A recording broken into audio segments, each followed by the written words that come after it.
Ma'am, sangayon po ba kayo sa paraan ng anunsyo ni DILG Secretary John Vic Remulla na suspension of work and classes na may halong biro? Marami po kasi mga netizens ang nagsasabing dapat seryoso at may malasakit ang ganitong mensahe, lalo na kaligtasan po ng publiko ang nakataya. Yes.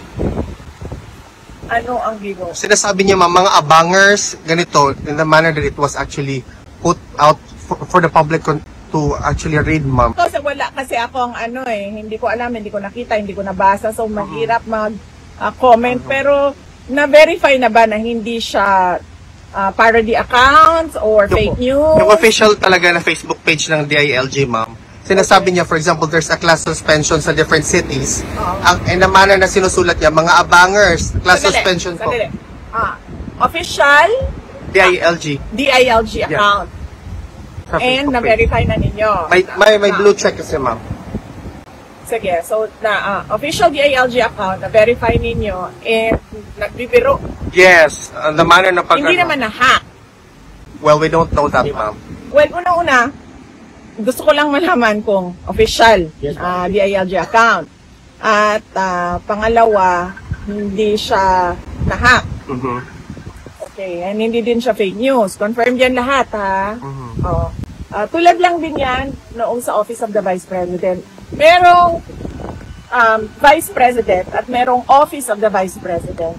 Iba yung institusyon, iba yung tao. Yes. Okay? Kaya kami merong spokesperson for the Office of the Vice President kasi yung institusyon, meron silang mga ginagawa na trabaho, may projects, may serbisyo, at merong bosses yung Office of the Vice President. So, kapag nandun ka, makikita mo, very professional yan sila. Pero pagdating naman sa Vice President, ako, yung tao, iba din yung bosses ko.